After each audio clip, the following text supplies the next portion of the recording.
Good to be with you. I'm Tony DeCopo. The breaking news right now.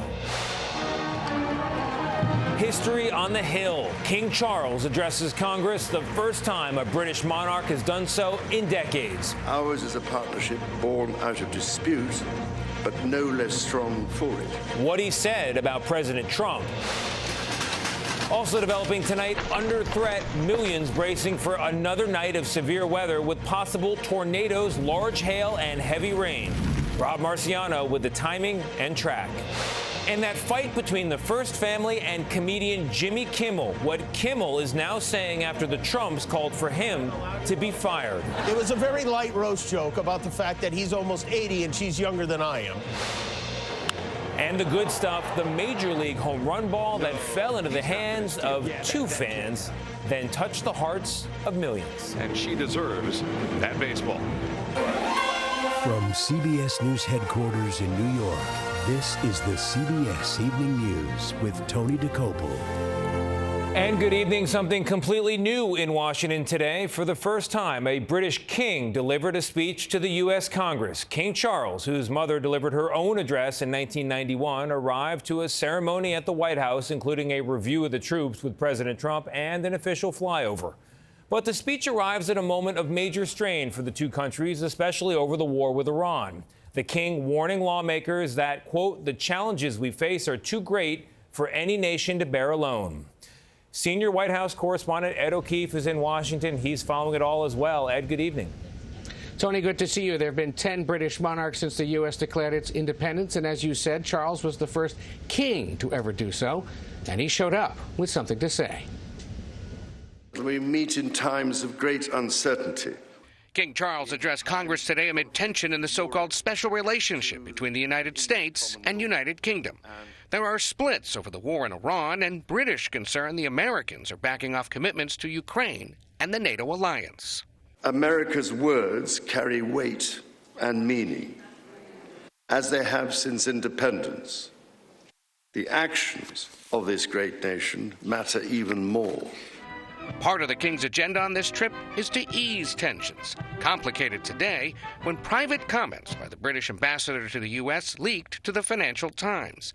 He said the relationship is backwards-looking and loaded with baggage. I think there is probably one country that has a special relationship with the United States, and that's probably Israel. A spokesman said Ambassador Christian Turner's comments were certainly not any reflection of the British government. It's Charles's first visit as king, but he's been here 19 times before, and he's met with 9 American presidents, from Eisenhower to Trump. Officially, he's here to celebrate the upcoming birthday of a breakaway colony. King George, as you know, never set foot in America, and please rest assured, ladies and gentlemen, I am not here as part of some cunning rearguard action. The day began with a flourish at the White House, where President Trump celebrated the strength of a relationship that's overcome challenges in the past. The wounds of war healed into the most cherished friendship. Think of that very, very long ago difficult war, and yet those wounds did indeed heal into the most cherished of friendships.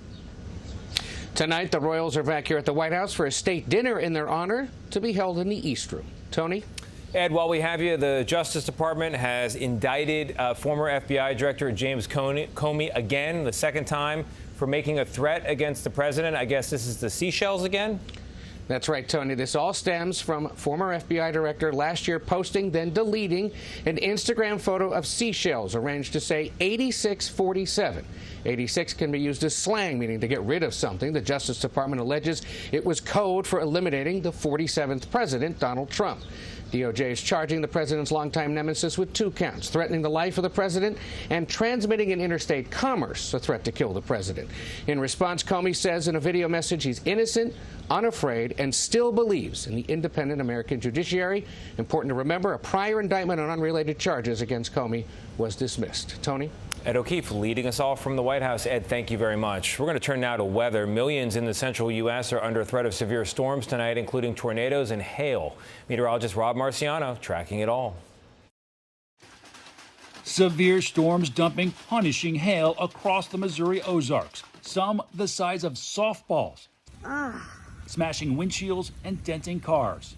Parts of the South today are getting the brunt of the relentless storms that have battered the Midwest. It's the 6th straight day of violent weather. It's on the ground right there. Unleashing high winds and nearly 60 reported tornadoes since last Thursday. The National Weather Service says a confirmed tornado hit overnight in Germantown, Illinois, snapping trees in half and blocking roads there. Oh my goodness. And in Jeffersonville, Indiana, homeowners waded through the mess left behind from a fallen tree that damaged the roof and tore down the walls. In Milwaukee, winds as high as 77 miles per hour toppled trees and left thousands without power Monday. Ben Wilson had just parked his car in front of his house minutes before a tree landed right on top. We'll assess what the damage is here soon, but I'm not that optimistic that it's going to be drivable. Thunderstorms swept through 9 states, now shifting south, putting Dallas in the danger zone.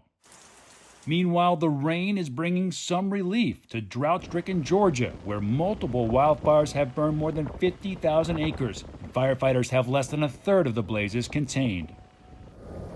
We need more significant rain. We may get some with these storms that are in the central U.S. right now. North Texas is really getting hit. Dallas-Fort Worth Metroplex are under a number of severe weather warnings, including some tornado warnings. So look out, especially the north side of town along the Grapevine and through Denton and Frisco and Plano. All right, look at all these watches. We got over 8 million people under severe storm watches and tornado watches as well. That red area, that's mostly for giant hail and damaging winds, but we can't rule out tornadoes over the next 4 to 5 hours as this front and associated low moves off towards the north and east. So as it does that, it's going to get dicey across Little Rock, Texarkana, Mississippi. By the time it gets to 11 o'clock tonight, Alabama and Georgia, less severe, but certainly some storms getting into the Carolinas. And then tomorrow, the I-10 corridor will see some storms, hopefully not severe. And the I-95 corridor will see some rainfall as well, especially tomorrow night. The most significant rainfall will be across the south, another 2 to 4 inches of rainfall expected there. But look at the southeast, Georgia and Florida, where those fires are burning. Hopefully, we can get a half an inch or more of rainfall as we head towards the weekend. But another rough night ahead tonight. Tony? All right, Rob, thank you very much. The man accused of trying to assassinate President Trump and members of his administration over the weekend is due in court again Thursday. In the meantime, investigators are poring over his background. Homeland Security and Justice correspondent Nicole Skanga joins us now. Nicole, good evening. What do we know about the evidence collected so far? Yeah, good evening, Tony. There's a full forensic review of suspect Cole Allen's electronic devices now underway at FBI laboratories in Quantico. Investigators are poring over a laptop and desktop computer seized from his home in Southern California, as well as a laptop and an encrypted hard drive taken from the Washington Hilton, plus a Samsung phone retrieved from the suspect. Allen's entire family has cooperated with investigators, and we do expect prosecutors to add more charges. Nicole, there's been some confusion about how many shots the suspect allegedly took and who shot the Secret Service officer that was wounded. What do we know on that front? Yeah, at this point, investigators believe that the suspect fired a single buckshot from his shotgun. Only one member of the Secret Service, the officer that was struck, is confirmed to have discharged a weapon, firing 5 rounds total. But there is still some uncertainty around how that officer was hit, since no bullet fragments have been recovered by the FBI from the scene. The Secret Service has been briefing lawmakers this week, but leadership believes their plan worked, that while the alleged gunman made it roughly 20 feet into the security perimeter, there were more than a dozen agents between him and the ballroom doors, plus hundreds more at the event. Tony. All right, Nicole, thank you very much. 2 of the world's biggest tech tycoons are facing off in court in California this week with huge stakes for the future of artificial intelligence. Elon Musk, a co-founder of OpenAI, accused his former colleague Sam Altman of stealing a charity, citing OpenAI's founding mission to serve humanity, not profit. Musk warned of AI's dangers as well, calling it scary smart. But Altman's lawyer, for his part, called Musk's effort an attempt to undercut an AI rival and help his own for-profit company. That trial resumes tomorrow. As we told you yesterday, President Trump and First Lady Melania have called on ABC to fire comedian Jimmy Kimmel after a joke they didn't like. And now, just one day later, the president's pick as chairman of the Federal Communications Commission is launching an early review of ABC's licenses to broadcast. CBS News correspondent Carter Evans has more. Jimmy Kimmel's latest flap with the Trump administration began with a joke 2 days before the White House Correspondents' Dinner. Beautiful. Mrs. Trump, you have a glow like an expectant widow. But after a gunman tried to attack the actual dinner Saturday night, the White House went directly after the comedian. The First Lady posted Kimmel shouldn't have the opportunity to enter our homes each evening to spread hate. Then the president went a step further. Jimmy Kimmel should be immediately fired by Disney and ABC. On his show Monday night, Kimmel defended himself. It was a very light roast joke about the fact that he's almost 80 and she's younger than I am. It was not, by any stretch of the definition, a call to assassination, and they know that. But today came this order from the FCC accelerating the review of the broadcast licenses for 8 of Disney's ABC stations. They weren't up for renewal for at least 2 years. The agency says it's investigating possible violations related to unlawful discrimination. There is no mention of Kimmel. We had some new lows over the weekend. Last September, ABC took Kimmel off the air following a comment he made about politicizing the assassination of Charlie Kirk. Jimmy Kimmel's controversy has been emblematic of this broader problem of an administration that seems hell-bent on addressing any kind of dissent with any level of power it has in any arena. Now, a former FCC chair told CBS News this is an unprecedented move by the current chair, Brendan Carr. ABC says it has a very long record of following FCC rules. And by the way, Jimmy Kimmel is scheduled to deliver his monologue tonight in the theater behind me. Tony. All right, Carter, thank you very much. Now to Texas, where there were tears along with an expression of regret today from one of the directors of Camp Mystic. For the first time since that massive flood last summer killed his father, along with 27 campers and counselors in their care, he addressed the victims' families. Our Jason Allen was there. Jason, good evening. Take us through it. Good evening, Tony. And the families of those campers are staying late inside the Texas Capitol tonight to make sure they have an opportunity to speak directly to state lawmakers as the owners of the camp try to convince the state they should be allowed to reopen. And I want to speak directly to the Heavens 27 families. I think about the night of the flood every moment of every day. We tried our hardest that night, and it wasn't enough to save your daughters. We were devastated alongside you. In front of a state committee investigating last year's deadly Texas flash floods, Camp Mystic director Edward Eastland told parents of the victims he had failed them. And the anger at us for not being able to keep them safe feels completely reasonable. The Eastlands are hoping to reopen the camp in about a month on higher ground than the cabins that flooded. First, they need to renew their license to operate.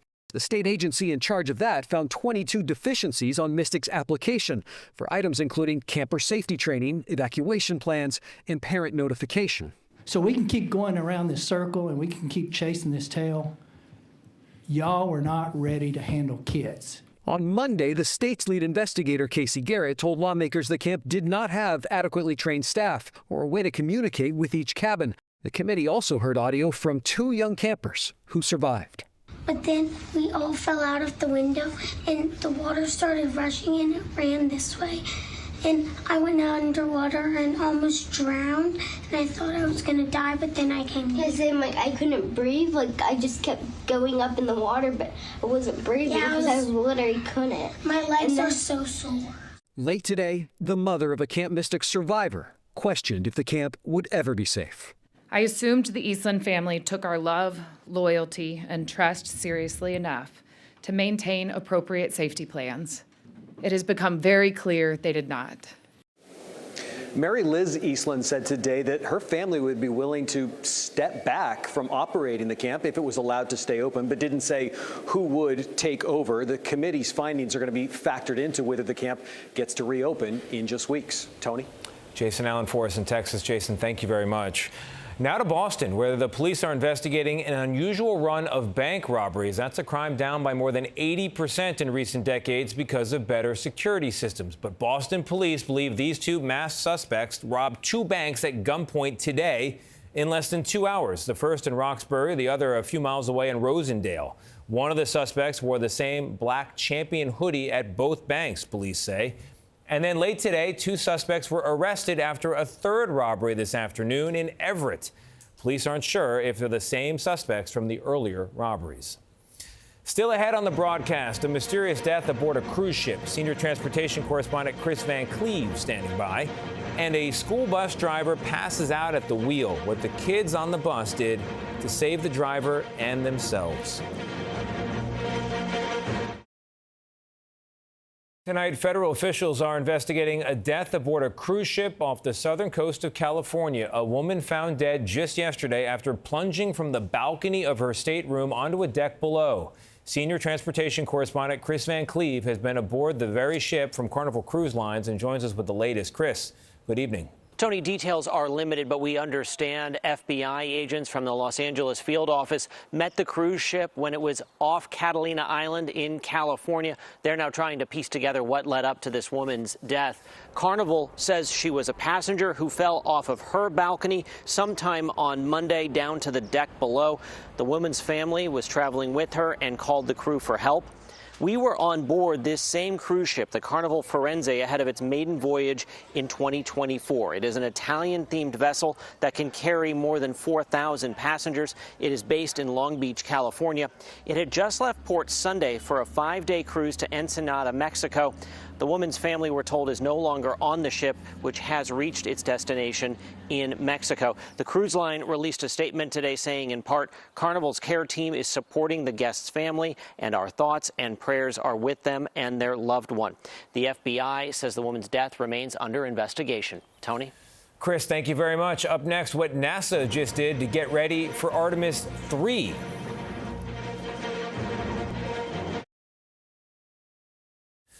With Artemis 2 in the history books, after that mission around the moon, NASA took a step toward Artemis 3 today, moving the largest section of the rocket, all 212 feet of it, from a barge in New Orleans, then into position at Kennedy Space Center in Florida. It is scheduled to be filled with fuel and blast off late next year.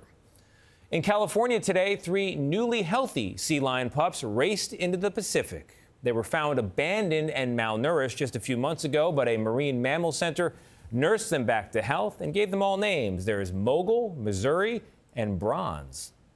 In southern Brazil, a recent night at the local amusement park turned into something else when this swinging tower ride suddenly collapsed, all of it captured by one of the riders herself. 11 people injured in all. The ride is now under review.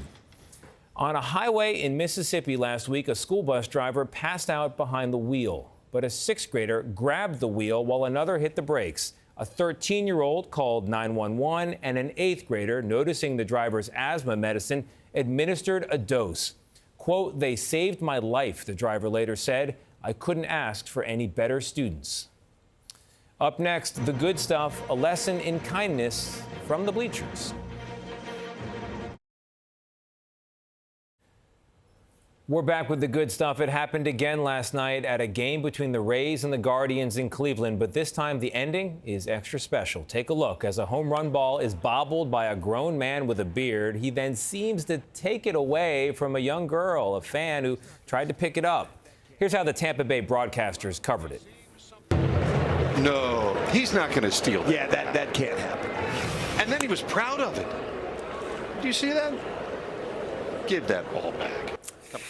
When he didn't give it back, rather than just move on or let it be someone else's problem, the Rays sideline reporter, Ryan Bass, stepped in with a ball for the girl, and you can see how much it meant to her.